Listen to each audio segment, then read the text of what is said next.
Hello hi welcome नमस्ते। मेरा नाम ऋतिक और आज हम फिर से बात करने वाले हैं एक और इंटरेस्टिंग कंसेप्ट के ऊपर। तो ये वीडियो उन बच्चों के लिए मोस्ट इंपोर्टेंट होने वाली है जिनके पास सब्जेक्ट है इंट्रोडक्टरी स्टैटिस्टिक्स फॉर इकोनॉमिक्स। तो चलिए शुरू करते हैं आज की वीडियो को। और इस कंप्लीट सीरीज के नोट्स ऑलरेडी प्रिपेयर हो चुके हैं with important question answer PDF. जिन बच्चों को नोट्स परचेज करने हैं वो इस नंबर पर जाए 9667836336 पे व्हाट्सएप करके नोट्स ले सकते हैं। अब हम चालू करते हैं आज का कंसेप्ट। जो हमारा आज का कंसेप्ट है वो है लेसन नंबर 2 यानी कि pictorial method in descriptive statistics. तो लेसन नंबर 1 की वीडियो जो है वो मैं प्रीवियस चैप्टर में मतलब लेसन नंबर 1 की वीडियो में ऑलरेडी अपलोड कर चुका हूं YouTube के ऊपर। जिसने अब तक वो वीडियो ना देखी हो पहले जाके वो वाली वीडियो जरूर देख लेना ताकि आपका हर एक कंसेप्ट टॉपिक वाइज क्लियर होता चला जाए। जहां पे हमने बात करी थी स्टैट्स के बिल्कुल बेसिक कंसेप्ट्स के बारे में, और इस वीडियो में हम सिर्फ और सिर्फ बात करेंगे कि हम स्टैट्स के डाटा को ग्राफिकली कैसे कैसे रिप्रेजेंट कर सकते हैं। ठीक है, तो ये हमारा इस कंप्लीट चैप्टर का कंसेप्ट रहेगा। जैसे कि नाम भी लिखा हुआ है lesson number 2 pictorial methods in descriptive stats. तो आप लोगों को याद होगा जब लास्ट वीडियो हमने बनाई थी, ठीक है, वहां पे मैं डिस्कस किया था कि स्टैट्स के दो ब्रांच होते हैं, है ना, एक डिस्क्रिप्टिव स्टैट्स, दूसरा इन्फ्रेंशियल स्टैट्स।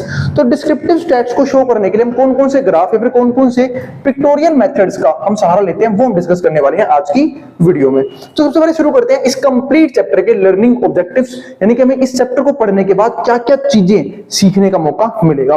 तो पहला पॉइंट हमारे पास यहाँ पे क्या आया, to understand the different types of graphical techniques, यानी कि ऐसी कौन कौन सी ग्राफिकल टेक्निक्स हैं जो हम यूज करते हैं स्टैट्स के डाटा को शो करने के लिए। आप लोगों ने बहुत बच्चों ने पढ़ा भी होगा, हमें टेलीमार्क्स बनाना सीखा था, हमने पाई चार्ट सीखा है, हिस्टोग्राम सीखा है, बार ग्राफ सीखा है, फ्रीक्वेंसी पॉलीगन सीखा है, लाइन ग्राफ सीखा है। ये डिफरेंट मेथड सीखे हैं। कुछ यूनिक मेथड्स भी हम आज की वीडियो में डिस्कस करेंगे जो हमने अब तक नहीं डिस्कस किए हैं, वो काफी आसान से हैं। ठीक है, तो ये हमें सीखने का मिलेगा पहला लर्निंग ऑब्जेक्टिव के अंदर कि कौन कौन से ग्राफिकल टेक्निक्स होते हैं डाटा को शो करने के। दूसरा पॉइंट क्या आता है, to comprehend the advantages and disadvantages of various graphical techniques. जो हम इतनी सारी ग्राफिकल टेक्निक्स यूज करते हैं उसके एडवांटेजेस क्या हैं, और एडवांटेजेस हैं तो कुछ डिसएडवांटेजेस भी होंगे, तो वो कौन कौन से हैं वो हम डिस्कस करेंगे। तीसरा पॉइंट हमारे पास यहाँ पे क्या आएगा, to gain proficiency in creating various types of graphs. ठीक है, हम जो है वो डिफरेंट ग्राफ को कितना अच्छे तरीके से कितना एफिशिएंट तरीके से बना सकते हैं वो सब हम डिस्कस करेंगे। क्योंकि देखो हमने एक चीज डिस्कस करी थी कि जो स्टैट्स है वो साइंस भी है तो आर्ट भी है। साइंस यानी क्यों है, क्योंकि ये एक सिस्टमैटिक प्रोसेस होता है, लेकिन ये आर्ट्स क्यों है, क्योंकि यहाँ पे जो है ना हर एक पर्सन जो है वो अपना कुछ ना कुछ स्किल जो है वो अपनी कुछ ना कुछ स्किल यूज कर सकता है डाटा को अच्छे से अच्छे तरीके से रिप्रेजेंट करने के लिए। क्योंकि जितना अच्छे से वो सामने लोग रिप्रेजेंट करेगा डाटा जो है ना वो उतना ईजी रहेगा लोगों के लिए पढ़ना, कम्युनिकेट करना, ठीक है, या फिर इंटरप्रेट करना। तो वो सब क्यों होता है, स्किल के बेस पे। यानी कि ग्राफ तो मैं सिखा दूंगा आप लोगों को बनाना, लेकिन कुछ लोग इसमें भी अपनी स्किल्स को यूज करके इन्हें और बेहतर तरीके से बना के दिखा सकते हैं, या फिर कई बार तो हम जो है मल्टीपल ग्राफ्स को यूज कर सकते हैं सेम डाटा को शो करने के लिए कि अगर आपको ये समझ नहीं आया तो ये समझ में आ जाएगा, ऐसे समझ नहीं आया तो ऐसे समझ लोगे। तो इस चीज के लिए अब समझते हैं आगे। अगला पॉइंट हमारे पास क्या आता है, इंट्रोडक्शन का। अब समझते हैं इंट्रोडक्शन के पॉइंट कौन से हैं। तो descriptive statistics involves a competition of basic statistics of data such as mean. मतलब हमने एक चीज डिस्कस भी की थी कि डिस्क्रिप्टिव स्टैट्स में हम कुछ चीजें निकालना सीखते हैं, जैसे मैं मीन निकालने की बात करी, मीडियन निकालने की बात करी, स्टैंडर्ड डेविएशन निकालने की बात करी। बताऊंगा भी, जिनको नहीं पता सब क्या होता है बताऊंगा भी, ठीक है। वैसे अगर आप समझो तो देखो बता देता हूं, मीन का मतलब पता है क्या होता है, एवरेज, है ना। मीन का मतलब क्या हो गया, एवरेज। जैसे सपोज करो आपके डिफरेंट सब्जेक्ट में अलग मार्क्स आते हैं, लेकिन आप लोग क्या बताते हो, एक एवरेज परसेंटेज। वो कैसे निकालते हो, सबका सम, जितने भी सब्जेक्ट है, सपोज करो आपके पास 5 सब्जेक्ट्स हैं तो आपने 500 सब्जेक्ट के नंबर को प्लस कर लिया और फिर से 5 से डिवाइड कर लिया। ठीक है, तो उसको क्या बोलते हैं, मीन बोल लेते हैं। मीडियन जो है वो पूरे डाटा को बिल्कुल दो बराबर हिस्सों में बांट देता है, यानी कि मीडियन यानी कि बिल्कुल बीच की वैल्यू, है ना। आपने मैथ्स में ट्रायंगल मीडियन वर्ड सुना होगा, वहां पे क्या होता है, जो ट्रायंगल को 2 इक्वल हिस्सों में डिवाइड कर देता है, सेम ऐसे ही मीडियन जो है ना डाटा को 2 बराबर इक्वल हिस्सों में डिवाइड कर देता है। अब इसका क्या आता है, स्टैंडर्ड डेविएशन, वो मैं आपको टाइम भी समझाऊंगा। तो this give a basic idea about distribution of data set. तो ये कहीं ना कहीं हमें बेसिक आइडिया देता है अलग अलग डिस्ट्रीब्यूशन डाटा सेट के बारे में।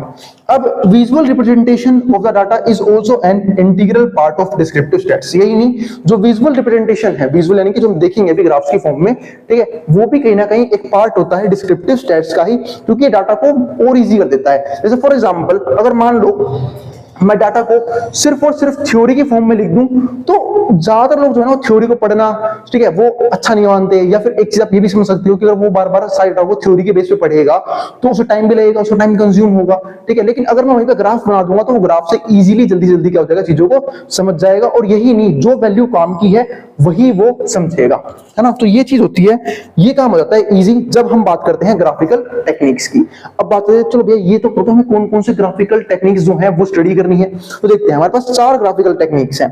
पहला हमारे पास क्या आया, स्टेम एंड लीफ प्लॉट, ठीक है। तो ये बता रहा हूं, ये वाला मेथड सेमेस्टर 2 में भी आएगा जब आप basic mathematics, sorry basic statistics for economics पढ़ोगे, ठीक है। स्टेम एंड लीफ प्लॉट, दूसरा डॉट प्लॉट्स, तीसरा बार चार्ट्स, फोर्थ हिस्टोग्राम्स। ये चारों हम क्या करेंगे, डिस्कस करेंगे। पर आज की वीडियो में सिर्फ बात करेंगे 2 के ऊपर, एक तो स्टेम एंड लीफ प्लॉट और डॉट प्लॉट, क्योंकि बाकी दोनों जो है ना आपने कहीं ना कहीं डिस्कस कर भी लिए हैं और उनको मैं डिस्कस करूंगा नेक्स्ट वीडियो में। यानी कि बार चार्ट और हिस्टोग्राम को हम डिस्कस करेंगे अगली वीडियो में। अभी हम सिर्फ 2 मेथड्स के ऊपर बात करेंगे, एक तो स्टेम एंड लीफ प्लॉट क्या होता है, दूसरा डॉट प्लॉट क्या होता है।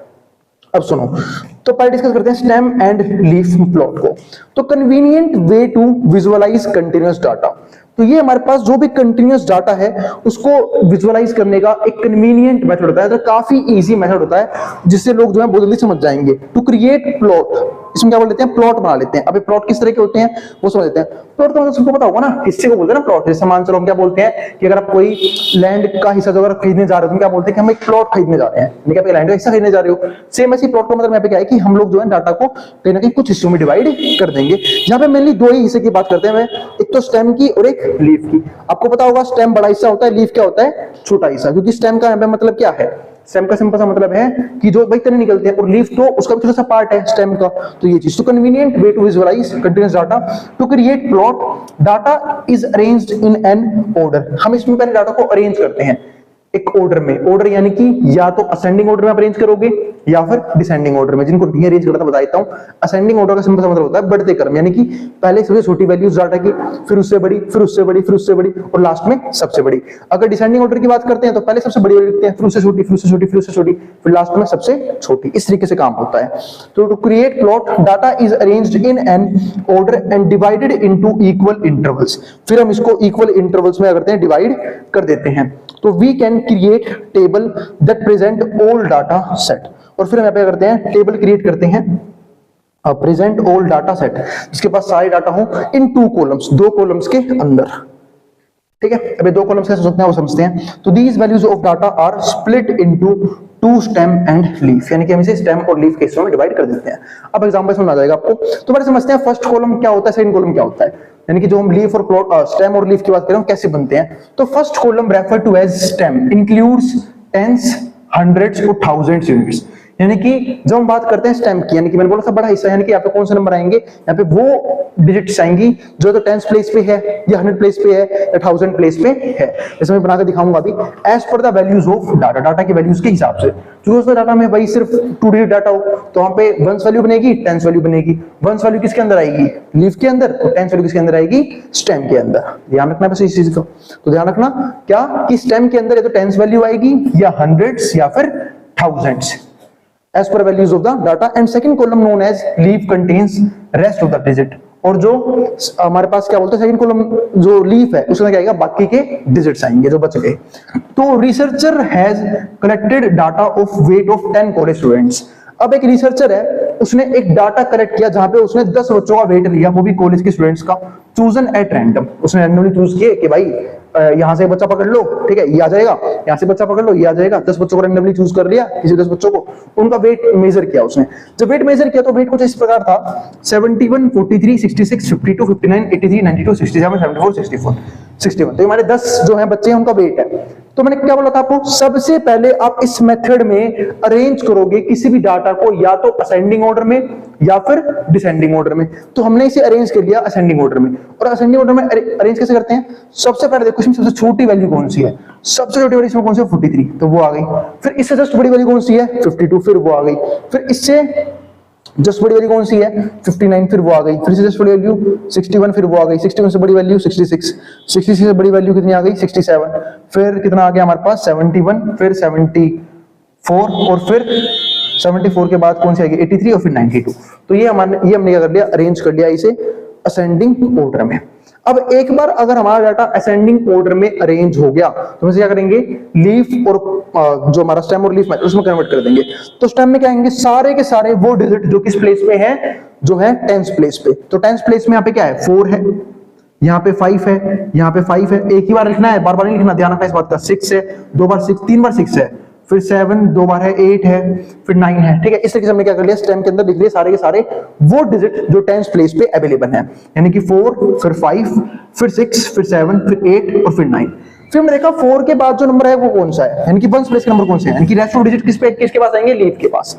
तो अभी कितना आया, 3, यहाँ पे 3 आ गया, ठीक है। और फिर 5 के बाद क्या है, देखो 5 यहाँ पे 1, यहाँ पे जो स्टेम में है 5 वो एक ही बार है, बट यहाँ पे जो है ना 5 के बाद 2 डिजिट्स हैं, एक बार 2 आया था, एक बार 9 आया था, इन 2 और 9 दोनों को लिखोगे आप, कोमा वोमा कुछ नहीं लगाना।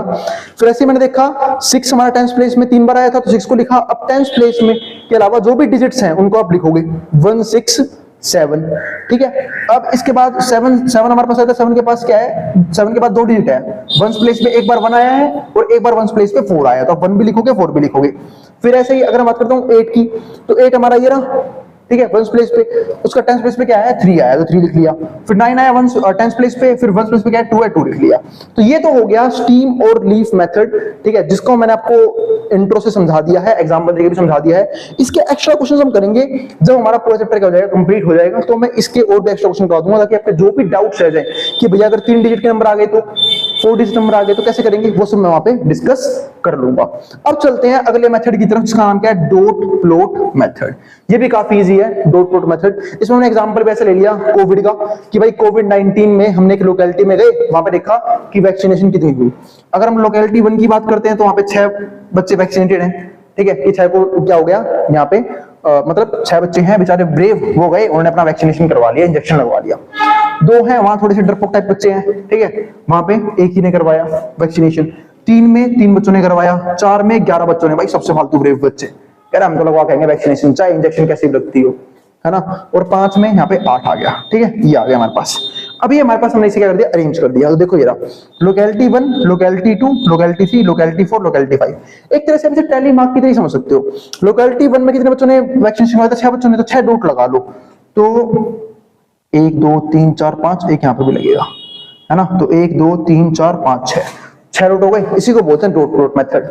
अब देखो लोकेलिटी 2 में 1 था, तो बस 1 डॉट लगा दिया मैंने ब्लू मार्कर से, ठीक है। अब लोकेलिटी 3 में 3 है, तो 1 2, अच्छा एक और लगाना था क्या यहाँ पे, एक और लगाना था, 3, तो 3 हो गए। लोकेलिटी 3 में 3 हो गए। लोकेलिटी 4 में 11 बच्चे हैं, तो 11 क्या लगा दिए, देखो 1 2 3 4 5 6 7 8 9 10 11 तक आ जाएगा लोकेलिटी 3 के अंदर। लोकेलिटी 3 बोल रहा हूँ, अच्छा 4 था वो। लोकेलिटी 5 में 8 जने हैं, तो 1 2 3 4 5 6 7 8 का लगा दिया। तो इसी को यहाँ पे क्या बोलते हैं, डॉट प्लॉट मेथड। तो ये जो है ना, ये अब तक आप लोगों ने ना एनसीईआरटी की बुक्स में नहीं पढ़ा होगा, प्रीवियस क्लासेस में। हाँ, हो सकता है बच्चा अगर प्राइवेट वगैरह से पढ़ा हो तो उसने पढ़ भी लिया हो, तो बाकी चीजें अभी तक तुम्हें आई थी। टेली मार्क्स आप लोगों ने जरूर पढ़ रखे थे। तो ये 2 मेथड थे, एक तो था हमारा stem and leaf plot method, दूसरा मतलब डॉट प्लॉट, जो मैं डिस्कस कर चुका हूँ। अब हमारे पास 2 मेथड रह गए हैं, एक है बार चार्ट और एक है हिस्टोग्राम। बार ग्राफ बनाने में आने चाहिए, हिस्टोग्राम बनाने में आने चाहिए, ठीक है। तो अगर मैं थोड़ा सा बार ग्राफ का बता दूं तो बहुत ही सिंपल है। एक चीज का ध्यान रखना, बार ग्राफ के बीच में गैप होते हैं, हिस्टोग्राम के बीच में गैप नहीं होते हैं। जब भी आप बार ग्राफ बनाते हो, सपोज करो मैं ये ऐसे बताऊं किसी को, ठीक है, कि जी शर्मा का जो लड़का है उसके 50 नंबर आए, वर्मा का जो लड़का है उसके 55 नंबर आए, ठीक है। और क्या लिख सकते हैं सरनेम में, ठीक है, ले लो भाई, खत्री साहब हैं एक हमारे, ठीक है, खत्री साहब के नंबर आए हैं 65, ठीक है। और कौशिक जी हैं एक, कौशिक जी के नंबर ले लेते हैं हम जी, यहाँ पे कितने आए, 70, है ना। तो और भी जो भी सरनेम आपका मतलब ले लिया हमने, हिस्टोग्राम बनाना है इसका। तो क्या करोगे, बस ऐसे बनाओगे ग्राफ, एक एक्सिस एक वाई एक्सिस, इस पे लिखोगे नीचे कि भाई आपने कहां से है, 50 से 70 तक के है ना नंबर, तो 50, ठीक है, फिर 65 50 55 आएगा ना, पहले 55, फिर 60 और फिर 70, ठीक है। और यहाँ पे किंग बना लेना एक, किंग पता है ना क्यों बनाते हैं, जब हम स्केल चेंज करते हैं, किंग बना लेना यहाँ पे एक, ठीक है, किंग को बना दिया। क्योंकि देखो एकदम से गैप 50 का है, फिर 5 का गैप हो गया, तो किंग जरूर बनेगा, तो किंग बना लेना। उसके बाद बार ग्राफ पढ़ कर लो वैसे यहाँ पे कि ये जी हो गए 50 नंबर जो हो गए शर्मा जी के लड़के के, ठीक है। फिर इसके बाद एक गैप ले लेना, फिर जी हो गए 55 नंबर वर्मा जी के लड़के के, तो वर्मा जी आ गए यहाँ पे। फिर जी 60 हो गए हमारे खत्री जी के, खत्री साहब के हो गए, ठीक है, और 70 हो गए हमारे कौशिक जी के नंबर, ठीक है, तो ये हो गया, है ना। तो इस तरीके से बार ग्राफ बनते हैं और बार ग्राफ के बीच में गैप होता है। लेकिन अगर मैं इसको क्लास इंटरवल की फॉर्म में दिखाऊं कि भाई यहां से लेके यहां तक कितने बच्चों के मार्क्स आए, यहां से लेके यहां तक कितने बच्चों के मार्क्स आए, तो वो हिस्टोग्राम में दिखाया जाएगा, और हिस्टोग्राम में जो गैप है ना, इनके बीच में जो गैप दिख रहे हैं वो गैप नहीं होते हैं, बस इतना फर्क है। बाकी जब मैं और अच्छे से पढ़ाऊंगा आपको समझा भी दूंगा कि multiple histograms, multiple bar graphs कैसे एक साथ बनाए जा सकते हैं। और इस कंप्लीट सीरीज के नोट्स ऑलरेडी प्रिपेयर हो चुके हैं with important question answer PDF.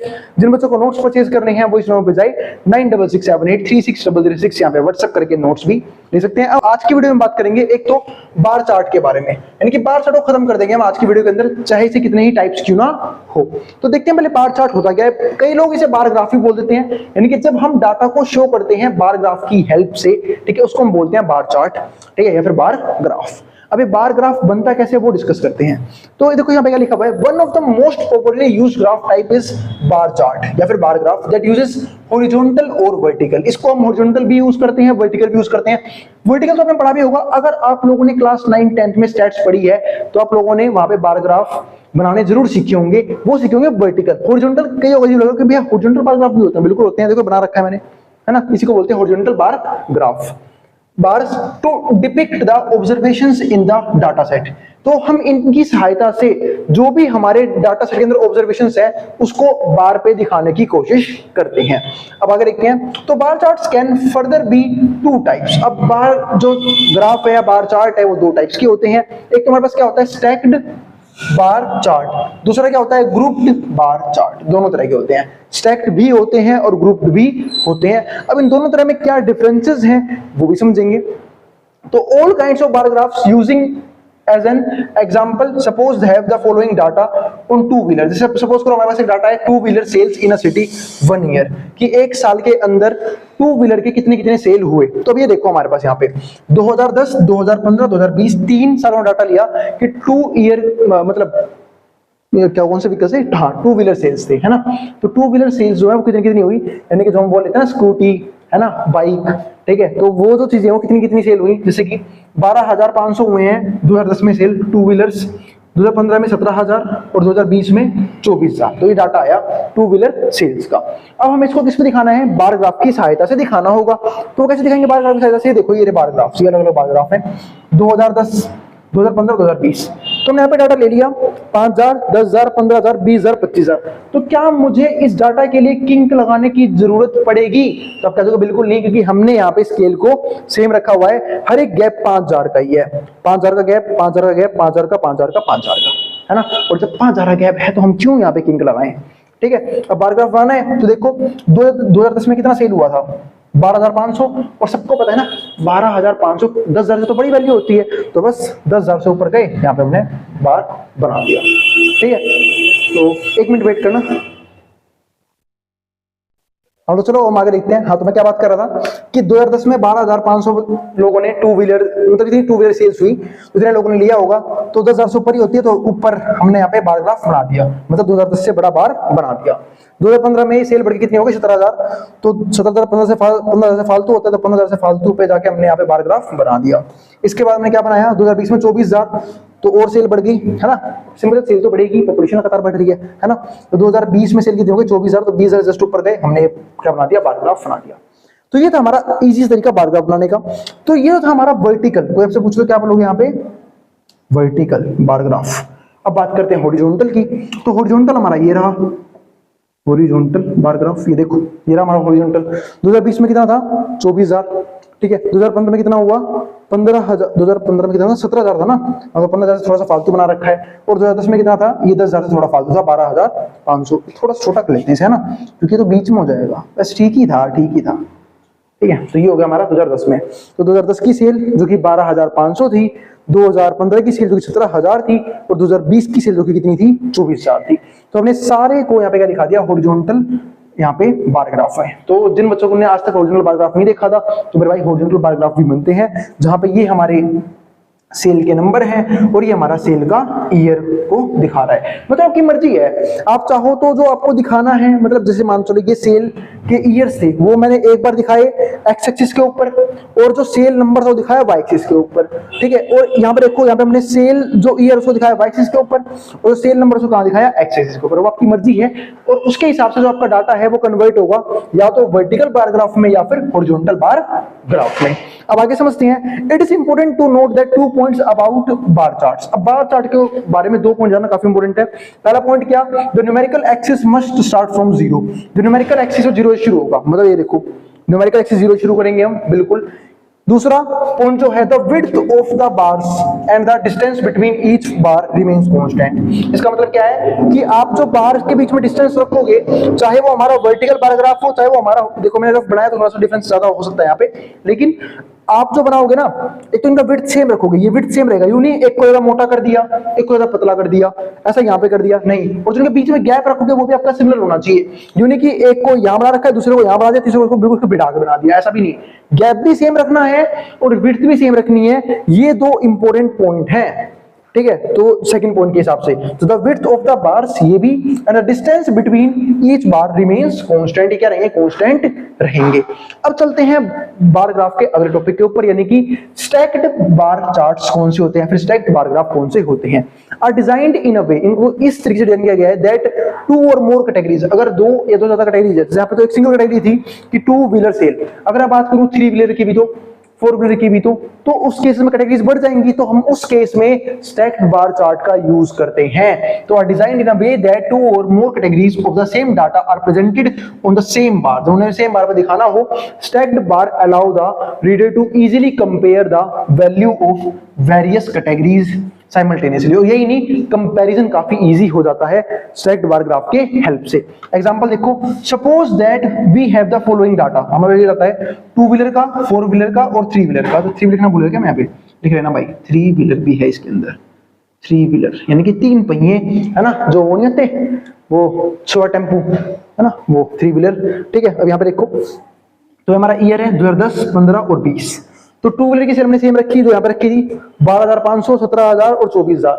जो 3 ईयर था, जो 3 ईयर है, जो 3 ईयर कहां से आ गया, 3 व्हीलर है ये, 3 व्हीलर, ये 4 व्हीलर है, ठीक है ना, कभी कभी हो जाती है लिखने में गलती, ठीक है। तो 12,500, 2010 में 2 व्हीलर की सेल 12,500 थी, 3 व्हीलर की सेल 8,900 थी और 4 व्हीलर की सेल 26,000 थी, यानी कि सबसे फालतू लोगों ने 4 व्हीलर खरीदे थे।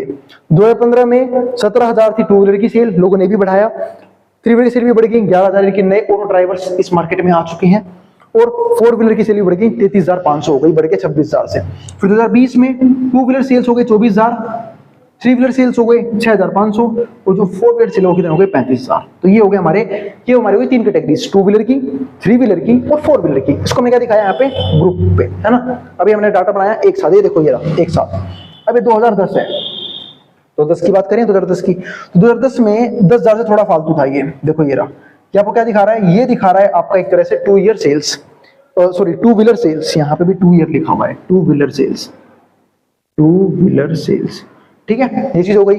और अगर मैं यहाँ पे पूरा दिखाऊं, ये दिखा रहा है पूरा 3 व्हीलर का सेल, देखो ये रहा 3 व्हीलर सेल कितना हो गया हमारा यहाँ पे 8,900। तो 3 व्हीलर सेल दिखा रहा है ये ब्लू वाला पोर्शन, ये वाला पोर्शन है 3 व्हीलर सेल, और ऊपर वाला क्या है 4 व्हीलर सेल, यानी कि जो रेड में है वो 4 व्हीलर सेल दिखा रहा है, ब्लू वाला 3 व्हीलर और ये वाला 2 व्हीलर। फिर 2015 में 2 व्हीलर की सेल बढ़ी, 3 व्हीलर की भी थोड़ी सी बढ़ी और 4 व्हीलर की बहुत ज्यादा बढ़ गई, तो ये भी दिखा रहा है रेड वाला फिर से 4 व्हीलर को, 3 व्हीलर को और 2 व्हीलर को, लेकिन कब 2015 के अंदर। 2020 के अंदर ये दिखा रहा है फिर से 2 व्हीलर सेल्स को, फिर 3 व्हीलर और ऊपर वाला दिखा रहा है 4 व्हीलर को। ये तो हो गया हमारे यहाँ पे स्टैक्ड बार चार्ट, जहां पे हमने सिंपल एक सिंगल बार्स में तीनों कैटेगरीज को अलग अलग डिफाइन कर दिया। लेकिन अगर मान लो किसी बच्चों को बनाने में दिक्कत आती है, वैसे आप डाटा मैच कर सकते हो, मैंने सब कुछ सही बनाया है इसके अंदर, बिल्कुल कंपैरिजन में थोड़ा सा रफली हो सकता है। अब यहाँ देखो, इसको देखो, इसको पता क्या बोलते हैं, ग्रुप्ड बार चार्ट। अब ग्रुप बार चार्ट क्या है कि हमने 2010 के ना अलग अलग बार चार्ट बना लिए, मतलब 2010 के हमने 3 बार चार्ट बनाए, एक 2 व्हीलर के लिए, एक 3 व्हीलर के लिए और एक 4 व्हीलर के लिए। सेम ऐसे 2015 में हमने 3 बार बनाए, एक 2 व्हीलर के लिए, एक 3 के लिए, एक 4 के लिए। सेम ऐसे 2020 में 3 बार चार्ट बनाए हमने, टू व्हीलर के लिए, थ्री व्हीलर के लिए, फोर व्हीलर के लिए। जैसे हमें आके देखो, यहाँ पे देखो 2010 में कितने टू व्हीलर सेल हुए थे? 2010 में सेल हुए थे 12,500। तो 12,500 10,000 से ज्यादा होता है, तो ये बना दिया, ठीक है। थ्री व्हीलर कितने सेल हुए? 8,900। तो भाई 10,000 से कम बनाया, 5,000 और 10,000 के बीच में रखा, ठीक है। और फोर व्हीलर कितने थे? 26,000। तो फोर व्हीलर कहां बनाया? 26,000 देखो ये 25 से ऊपर 26,000, ठीक है। फिर ऐसे ही अगर हम बात करें 2015 की, तो 2015 में जो टू व्हीलर थे वो कितने थे? 17,000, यानी कि 15 से फालतू ये देखो ये टू व्हीलर। थ्री व्हीलर कितने हुए?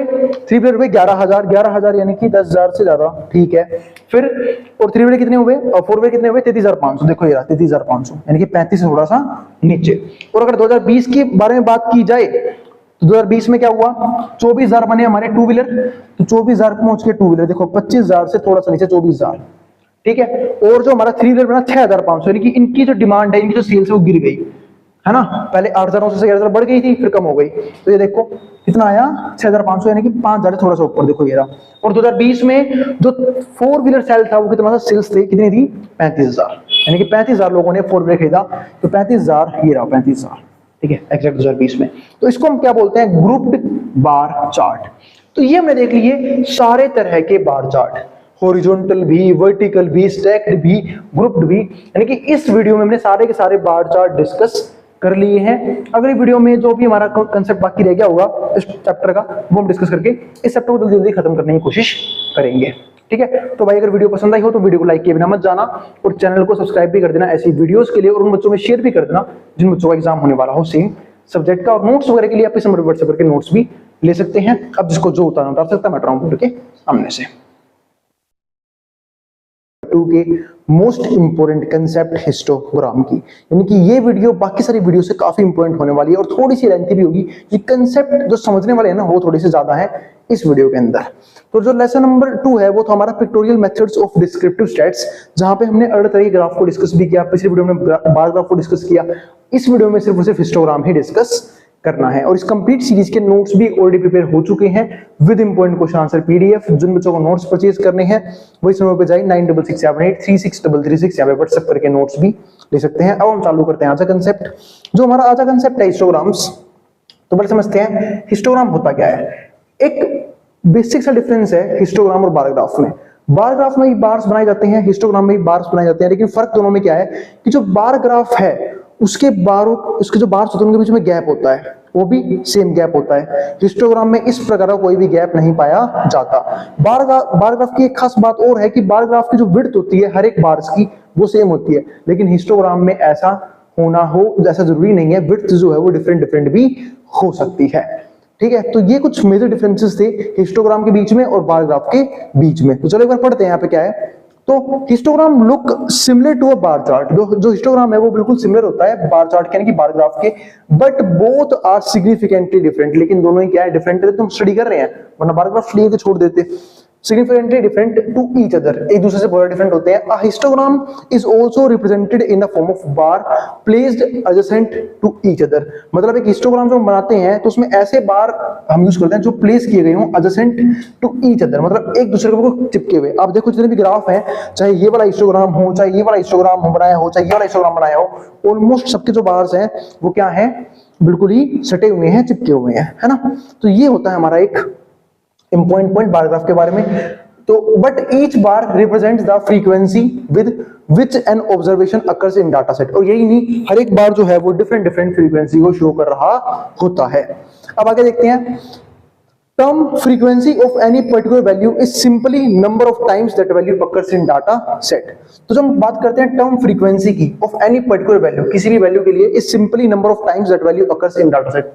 वो दिखाता है कि वो नंबर कितनी बार आए हैं। सपोज करो कि मैं बात करता हूं कि किसी भी एग्जामिनेशन में 40 बच्चों की कुछ मार्क्स आई, हो सकता है ना कि कुछ बच्चों के मार्क्स सेम आए हों। जैसे सपोज करो कि 40 मार्क्स जो है वो 3 बच्चों के आए हैं, तो 40 की फ्रीक्वेंसी क्या हो जाएगी? 3 हो जाएगी। सपोज करो कि भाई 50 मार्क्स 5 बच्चों के आए हैं, तो 50 की फ्रीक्वेंसी क्या हो जाएगी? 5 हो जाएगी। हो सकता है कि 65 जो है वो 10 बच्चों के आए हैं, तो 65 की फ्रीक्वेंसी क्या हो जाएगी? 10 हो जाएगी। तो यही चीज मैंने यहाँ पे लिखी है इंग्लिश में। तो term frequency of any particular value is simply number of times, क्यों कितनी बार आ रही है, that value occurs in the data set. Histogram represent frequency distribution variable, यही नहीं, जो हिस्टोग्राम होता है वो रिप्रेजेंट करता है फ्रीक्वेंसी डिस्ट्रीब्यूशन ऑफ वेरिएबल्स को, कि जो फ्रीक्वेंसी है वो वेरिएबल्स की किस तरीके से डिस्ट्रीब्यूट कर रखी है ऑन हॉरिजॉन्टल एक्सिस के ऊपर। यानी कि हॉरिजॉन्टल एक्सिस में क्या होता है, फ्रीक्वेंसी होती है, ठीक है, और नीचे हमारे पास क्या होते हैं, नंबर ऑफ ऑब्जर्वेशंस कह लो, चाहे आप क्लास इंटरवल कह लो, कंटिन्यूअस सीरीज कह लो, वो किस पे होता है, हमारा हॉरिजॉन्टल एक्सिस पे, और वर्टिकल पे क्या होती है उसकी फ्रीक्वेंसीज। तो ये चीज ध्यान रखना, ठीक है, वो पॉइंट मैंने वहां पे एक्सप्लेन भी कर दिया है। लेकिन अगर आपको याद होगा, जब मैं पिछली वीडियो में बार ग्राफ समझा रहा था तो मैंने आपको याद दिलाया था कि बार ग्राफ जो है ना, बार ग्राफ वैसे ही बन सकता है, मतलब कैसे कि बार ग्राफ हॉरिजॉन्टल पे भी हो सकता है और वर्टिकल पे भी हो सकता है, यानी कि हॉरिजॉन्टल बार ग्राफ भी एग्जिस्ट करता है और वर्टिकल बार ग्राफ भी एग्जिस्ट करता है। अब आगे देखते हैं, तो take range class intervals and on, अब देखो यहाँ पे देखो क्या लिखा हुआ है, रेंज और class interval and on vertical axis place the frequency. अच्छा, तो हॉरिजॉन्टल एक्सिस पे क्या लिखा हुआ, रेंज या फिर क्लास इंटरवल, जैसे लिखे हुए देखो, ये जितने भी हमारे क्या है, रेंज है या फिर क्लास इंटरवल्स हैं, जो हमारे हॉरिजॉन्टल एक्सिस, जिसको हम सिंपल भाषा में एक्स एक्सिस बोल के चलते हैं, और वाई एक्सिस जो है हमारे पास यहाँ पे वाई, अब ये वाई एक्सिस पे क्या लिखा हुआ, सारी की सारी फ्रीक्वेंसीज जो है वो वाई एक्सिस पे ही लिखी होगी। तो वर्टिकल देखो ये रहा, vertical axis place the frequency, vertical axis पे क्या होता है, फ्रीक्वेंसी प्लेस की गई होती है। अब आगे देखते हैं, example economic marks of 20 students. अब कुछ इकोनॉमिक्स के मार्क्स गिवन है 20 बच्चों के, जैसे फॉर एग्जाम्पल 86 है, 57 है, 69, 64, 67 है और लास्ट में 55 है। ये हमारे पास 20 बच्चों के इकोनॉमिक्स के मार्क्स गिवन है, ठीक है। अब हमने मार्क्स ले लिए 30 to 40, हमने क्या से क्लास इंटरवल बना लिया, 30 से 40 का, 40 से 50 का, 50 से 60 का, 60 से 70 का, 70 से 80 का, 80 से 90 का, 90 से 100 का। तो हमने यहाँ पे क्लास इंटरवल बना लिया। अब जो यहाँ पे क्लास इंटरवल बना लिया, तो हमें देखना है कि 30 से 40 में कितने बच्चे आएंगे। अब मैं आपको यहाँ पे एक और इंपॉर्टेंट चीज बताना चाहूंगा कि इसको हम पर क्या बोलते हैं, इसको हम बोलते हैं एक्सक्लूसिव क्लास इंटरवल। क्योंकि देखो आप सोचो कि 30 से 40 में हो सकता है कि इसमें कुछ ऑब्जर्वेशन में 30 भी आया हो सकता है कुछ में 40 भी आया हो। अब 40 दो जगह लिखा हुआ है, एक इस जगह यानी कि पहले वाले क्लास इंटरवल के अपर क्लास इंटरवल के तौर पे, एक यहाँ पे लिखा हुआ है लोअर क्लास इंटरवल तौर पे। तो 40 को इंक्लूड कहाँ पे करना है, यहाँ पे इंक्लूड करें 40 को, यहाँ पे करें। अगर दो जगह कर दिए तो डबल काउंटिंग हो जाएगी। तो एक बात का ध्यान रखना, अगर कभी भी एक्सक्लूसिव सीरीज हो, ऐसी सीरीज को एक्सक्लूसिव ही बोलते हैं, ठीक है। जैसे कि जब किसी भी क्लास इंटरवल के अंदर किसी का अपर क्लास इंटरवल दूसरे का लोअर क्लास इंटरवल बन जाए, इसको हम एक्सक्लूसिव सीरीज बोल के चलते हैं, एक्सक्लूसिव कंटीन्यूअस सीरीज बोल के चलते हैं। तो ऐसे केस में जो 40 है वो यहाँ पे इंक्लूड नहीं होगा, मतलब यहाँ पे वो हर एक नंबर आएगा जो 30 और 40 के बीच में है, 40 को छोड़ के। 40 अगर आ रहा है इसके अंदर तो 40 यहाँ पे आएगा। ऐसे ही अगर 50 को लेना है तो यहाँ पे 40 से 50 के बीच में कोई भी नंबर ले लेंगे, पर 50 ही लेंगे। 50 अगर आ रहा है यहाँ पे तो 50 को लेंगे अगले क्लास इंटरवल। इस चीज का विशेषकर ध्यान रखना, ठीक है। इसी को हम यहाँ पे बोल के चलते हैं एक्सक्लूसिव क्लास इंटरवल, ठीक है, या फिर कंटिन्यूअस सीरीज। अब ये देखो, जैसे मैं आपको एग्जांपल देके चलता हूँ, यहाँ पे 30-40 के बीच में कितने बच्चों के मार्क्स आए हैं। अगर आप ध्यान से देखो तो 30-40 के बीच में 34 आ रहा है, 34 आ रहा है, और कौन सा आ रहा है 30-40 के बीच में, और आ रहा है हमारा, और कुछ नहीं है क्या यहाँ पे, 30 और 40 के बीच में 38 है ना। इतना टाइम कैसे लग रहा है, 34 और 38 दो बंदे हो गए, तो यहाँ पे दो आ गए, तो फ्रीक्वेंसी कितनी हो गई, 2 हो गई। ऐसे सपोज करो 40 और 50 के बीच में देखो कितने बच्चे हैं। 40 और 50 के में देखा जाए तो 40 और 50 के बीच में एक ही है, एक नंबर, दो नंबर, दो नंबर, दो नंबर, दो दो दो दो दो ही है, बस 2 है, 3 दिखा रहा है ये, 3 कहाँ से आ गए भाई, है ना। तो 1 2 1 2 और कोई नहीं है। हो सकता है कि यहाँ पे कुछ ना कुछ मिसप्रिंटिंग हो रखी है डाटा में, वो आप चेक कर लेना अपना, ठीक है। तो गिन लेना, ये ऐसे ही बैठेगा आपका, बिल्कुल सिर्फ मेन समझा रहा है ग्राफ कैसे बना हुआ है, ठीक है। मैं आगे देखता हूँ, तो यहाँ पे 30 और 40 के बीच में 3 बच्चे हैं, एक बार गिन लेते हैं, 3 और 2 5, 5 और 9, 9 और 5 14, 14 और 6 20, तो ये सही बैठ रहे हैं। इसका मतलब ऊपर ही कहीं ना कहीं वैल्यू लिखने में गलती होगी, क्योंकि वो आप चेक कर लेना अपना, ठीक है। तो अब आगे देखते हैं, ये हमारी फ्रीक्वेंसी टेबल है। अगर मैं यहाँ पे बात करूँ फ्रीक्वेंसी की, ठीक है, तो फ्रीक्वेंसी की अगर हम बात कर लेते हैं यहाँ पे, तो देखो 30 और 40, ठीक है। तो यहाँ पे देखो 2 बंदे थे, 40-50 के बीच में 3 थे, तो 3 पे गए और हमने हिस्टोग्राम का वो जो बार है वो बना दिया, और बिल्कुल सटे हुए बनेंगे। यहाँ पे कोई भी गैप नहीं होगा, हिस्टोग्राम में गैप होता है सिर्फ और सिर्फ बार ग्राफ में, ठीक है। 40-50 में 3 बंदे थे, 50-60 में 4 हैं, तो 4 पे गए और हमने एक बना दिया। 60-70 में कितने हैं, 60-70 में 5 है, तो 5 पे गए बना दिया, ठीक है। 70 से 80 में हमारे पास कितने हैं, 4 हैं, तो 4 पे गए और बना दिया, ठीक है। और 3 है, सॉरी, 80 से 90 में 2 ही हैं, और 90-100 में सिर्फ एक ही है। तो इस तरीके से जो है ये हमारा जो हिस्टोग्राम है वो प्रिपेयर हो गया। एक और इंपॉर्टेंट चीज यहाँ पे मैंने ये बनाया हुआ है, इसको हम बोलते हैं किंक। अब बात है भैया इस किंक का मतलब क्या होता है। किंक का मतलब देखो, अगर आप यहाँ पे देखो सब में जो गैप है वो सेम है, 30 40 40 से 50 50 60 60 70 70 से 80 80 से 90 90 से 100, लेकिन जब मैं एकदम से 0 से 30 गया तो गैप चेंज हो गया ना, इसके लिए यहाँ पे किंक यूज करते हैं। और अगर मान लो कभी आप यहाँ पे स्केल चेंज कर रहे हो तो आप यहाँ पे किंक यूज कर दोगे, ठीक है। तो बहुत सिंपल सा किंक का कंसेप्ट।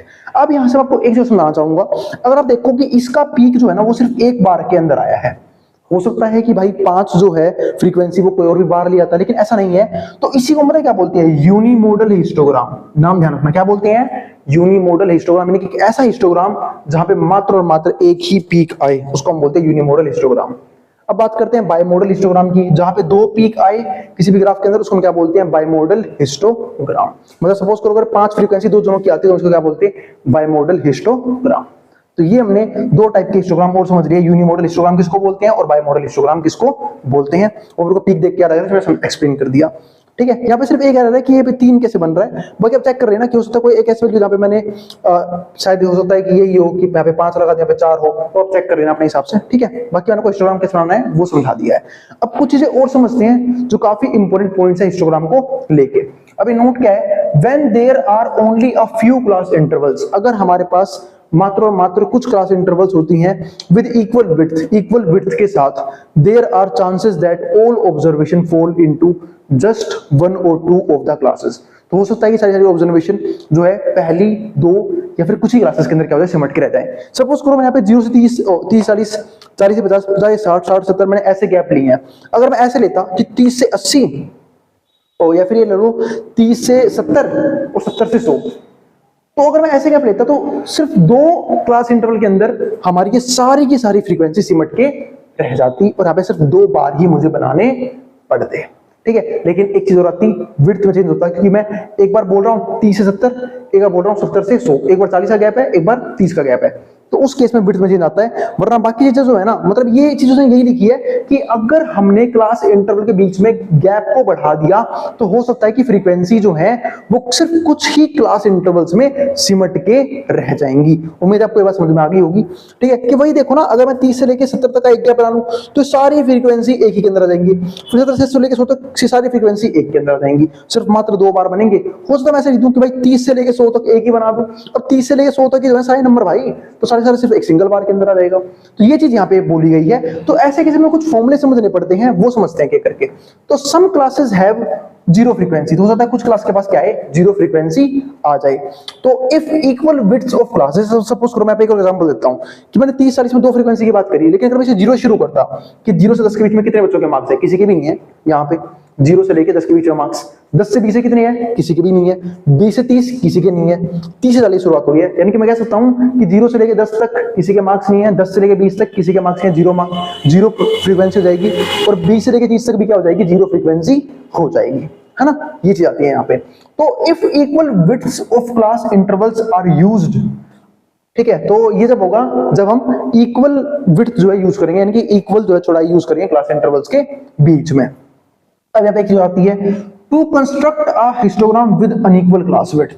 अगर हमें क्लास विड्थ को यहाँ पे चेंज करना है, इनकी चौड़ाई देखो सेम है, अगर मैं चौड़ाई को चेंज करना है तो हमें कुछ चीजें समझनी पड़ेंगी।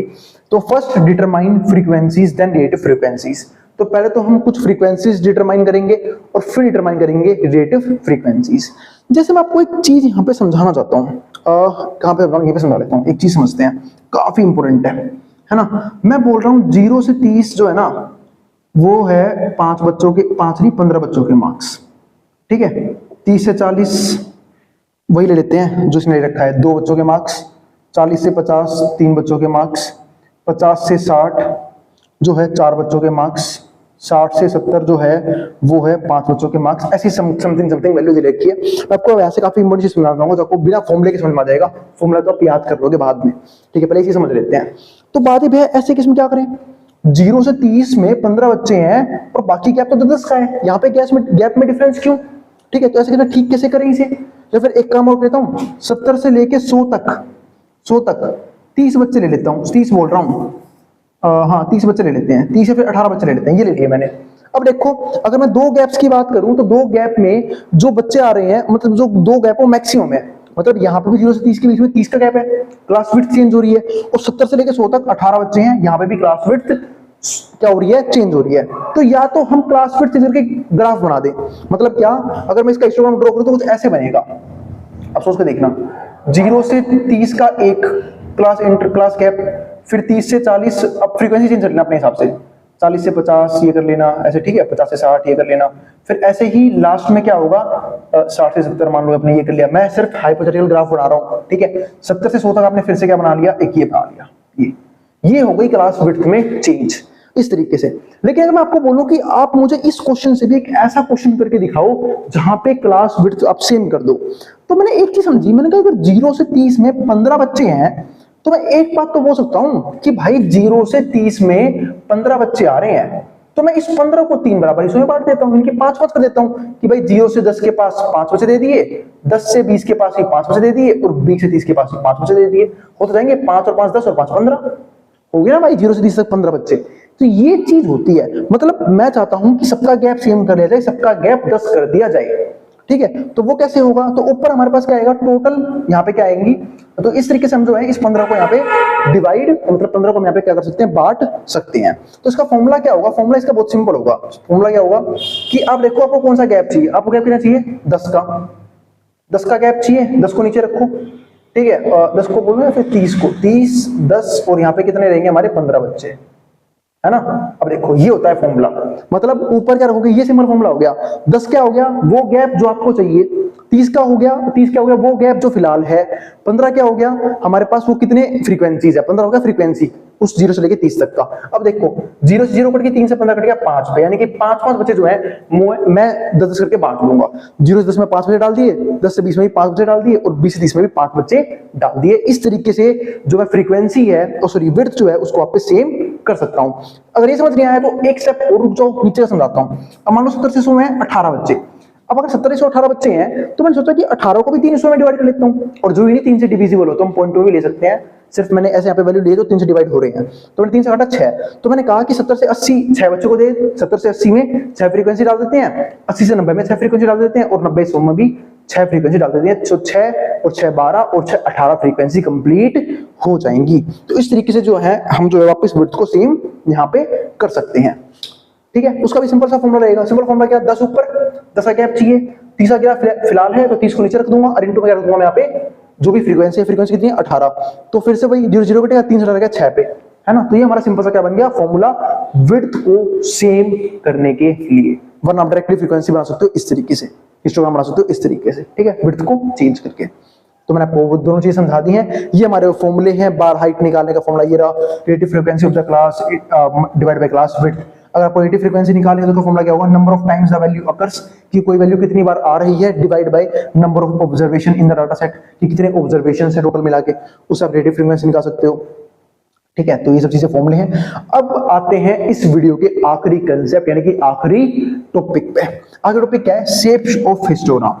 अब शेप्स ऑफ हिस्टोग्राम अगर हम देखें तो आप ये देखो शेप्स ऑफ हिस्टोग्राम, ठीक है। तो यहाँ पे कितना आ गया हमारा 45 58 51, ये कुछ ऑब्जर्वेशंस हैं, ये ऑब्जर्वेशन है। इसका हमने क्लास मार्क्स बना लिया कि भाई 40 से 50, अब ये बनाना आपको आना चाहिए। मैंने देखा मिनिमम नंबर 40, मतलब मिनिमम नंबर 40 के आसपास है, तो 40 से 50 से हमने शुरू कर दिया, यानी कि 40 से शुरू कर दिया, 40 से 50, 50 से 60, 60 से 70, 70 से 80, 80 से 90, 90 से 100। फिर हमने देखा कि 40 से 50 7 बच्चों के मार्क्स हैं, अब गिन भी लेते हैं, शायद एक के तो गिन नहीं रहे। देखो एक 45 हो गया, ठीक है, 49 हो गया, 44 हो गया, 3 तो यही हो गए, 3 4 5 6 और 7, क्योंकि मैंने कहा ना कि 40 50 में 40 भी इंक्लूड होगा, 40 भी यहीं पे आएगा। और अगर 50 की बात की जाए तो 50 यहाँ पे नहीं आएगा, 50 यहाँ पे आएगा, ठीक है। तो 7 बच्चे हो गए, तो 7 हमारी क्या हो गई, फ्रीक्वेंसी हो गई इसकी। ऐसी बाकी सबकी फ्रीक्वेंसी मैंने निकाल रखी है, ठीक है। तो अब ये देखा जाए तो ये हो गया हमारे पास यहाँ पे इसका ग्राफ, कि भाई 7 जो बच्चे हैं वो 40 50 के बीच में है, फिर 50 60 में उसे यहाँ पे लिख लेना, यहाँ पे गैप कंप्रेशन मैंने लिखा नहीं है, यहाँ पे लिख लेना, किसको एक्स एक्सिस पे लिख लेना इसे, कि 50 60 यहाँ पे आएगा। और ये हमारी फ्रीक्वेंसी है, तो मैं स्टार्टिंग में डिस्कस कर चुका हूँ कि हमेशा एक्स एक्सिस के ऊपर, जिसको हम क्या बोलते हैं हॉरिजॉन्टल एक्सिस ही बोलते हैं, उसके ऊपर क्या आते हैं क्लास इंटरवल या फिर क्लास क्या बोलते हैं रेंज आता है हमारे पास यहाँ पे, और फिर क्या आती है फ्रीक्वेंसीज आती हैं। और ऐसे ही 50-60 के बीच में कितने बच्चे हैं, 50-60 में 5 बच्चे, तो 5 पे गए और 50-60 पे हमने बढ़ा दिया अपना एक बार। ऐसे 60-70 में कितने आ जाएंगे, 4 आ जाएंगे, तो ये 4 हो गए। 70-80 में कितने आ गए, 2 आ गए, 2 आ गए। 80-90 में कितने आ गए, 2 आ गए। 90-100 में कितना आ गया, 1 आ गया। तो इस तरीके से जो है हमारा कहीं ना कहीं यहाँ पे फिर से एक बार ग्राफ तैयार, सॉरी हिस्टोग्राम तैयार हो गया, ठीक है। लेकिन इसमें हमें एक नई चीज देखी, नेगेटिव स्क्यूनेस। नेगेटिव स्क्यूनेस का मतलब क्या है कि जब भी हम मीन के, ठीक है, लेफ्ट साइड रहते हैं उसको हम बोलते हैं नेगेटिव स्क्यूनेस। ध्यान रखना, मीन की वैल्यू आ रही है लेकिन ज्यादातर ऑब्जर्वेशन मीन की वैल्यू से पीछे है, उसको हम बोलते हैं नेगेटिव स्क्यूनेस। मैंने ऐसे ही समझा दिया, ठीक है। और अगर बात करते हैं पॉजिटिव स्क्यूनेस, उसका उल्टा हो जाएगा। अगर हम मीन की वैल्यू के, जो हमारा मीन आया है और ज्यादातर वैल्यू मीन की वैल्यू के राइट साइड में है, मतलब सपोज करो कुछ एवरेज नंबर आया होगा, अगर ज्यादातर नंबर एवरेज के, एवरेज को तो मीन बोलते हैं, लेफ्ट साइड है तो उसको हम बोलते हैं नेगेटिव स्क्यूनेस। और अगर ज्यादातर नंबर, ज्यादातर ऑब्जर्वेशन उस मीन के, उस मीन नंबर के राइट हैंड साइड में है, उसको हम क्या बोलते हैं, पॉजिटिव स्क्यूनेस बोल के चलते हैं। अब यहाँ पे देखो, ये हमारे पास अलग एग्जांपल है, इसके मार्क्स रेडी है 40 से 50, 27, 60, 70, 70 से 80, 80 से 90, 90 से 100। अब यहाँ पे देखो लगातार फ्रीक्वेंसी बढ़ रही है, यानी कि 90 से 100 जो मार्क्स हैं वो 6 बच्चों के आए हैं। तो इसलिए मैं यहाँ पे कह सकता हूँ कि यहाँ पे जो मैक्सिमम, मतलब यहाँ पे जो कहीं ना कहीं जो हिस्टोग्राम है वो लेफ्ट की तरफ जो है ना बढ़ता जा रहा है, पहले छोटा फिर और बड़ा लेफ्ट की तरफ, फिर लेफ्ट की तरफ और बड़ा, फिर और बड़ा, फिर और बड़ा। लेकिन वहां पे उल्टा हो रहा है, वहां पे राइट की तरफ जो है वो कहीं ना कहीं क्या हो रहा है, हिस्टोग्राम मूव कर रहा है। तो ये भी क्या होते हैं, 2 टाइप के हमारे हिस्टोग्राम होते हैं, ठीक है। और कुछ हिस्टोग्राम ऐसे भी होते हैं, जैसे ये तो हमने एक लेफ्ट का देख लिया, एक राइट का देख लिया। कुछ हिस्टोग्राम इस जैसे भी होते हैं, जैसे बीच बीच में रहते हैं, है ना, कि कभी कोई बार बीच में बड़ा हो गया, कोई बीच में छोटा हो गया, ऐसे ही रहते हैं ताकि दिखने में अच्छा लगे। अब जैसे ये हमारे कुछ टाइप हो गए, जैसे मैंने बताया ना आपको, यूनिमोडल हिस्टोग्राम और बाइमोडल हिस्टोग्राम। तो ये भी ध्यान रखना, यूनिमोडल हिस्टोग्राम कौन सा हिस्टोग्राम होगा, जिसका सिर्फ एक पीक हो, मतलब हाईएस्ट फ्रीक्वेंसी सिर्फ एक ही क्लास इंटरवल के पास हो। लेकिन अगर किसी 2 क्लास इंटरवल का हाईएस्ट फ्रीक्वेंसी है तो उसको हम क्या बोलते हैं, बाइमोडल हिस्टोग्राम, क्योंकि उस हिस्टोग्राम में 2 सबसे बड़े पीक्स बन जाएंगे। तो ये था हमारा हिस्टोग्राम का कंसेप्ट। उम्मीद है आपको हिस्टोग्राम जो है वो मैंने सब कुछ जो है ना बिल्कुल अच्छे से क्लियर कर दिया है एक ही वीडियो के अंदर, एक ही चीजों के अंदर। अब हमारी 3 वीडियो हो चुकी है इस चैप्टर के ऊपर भी, तो मैं इसकी भी कंपाइल वीडियो जो है वो डाल दूंगा, जहां पे मैं सारे ग्राफ्स को जो है वो एक ही वीडियो के अंदर आप लोगों को सिखा दूंगा। और इस कंप्लीट सीरीज के जो नोट्स हैं वो आप इस समय पे जाकर दे सकते हो। और अगर वीडियो पसंद आई हो तो भाई वीडियो को लाइक किए बिना मत जाना, और चैनल को सब्सक्राइब भी कर देना ऐसी वीडियोस के लिए, और उन बच्चों में शेयर भी कर देना जिन बच्चों का एग्जाम होने वाला हो सेम सब्जेक्ट का। अब जिसको जो उतारना उतार सकता है, मैं बोर्ड के सामने से।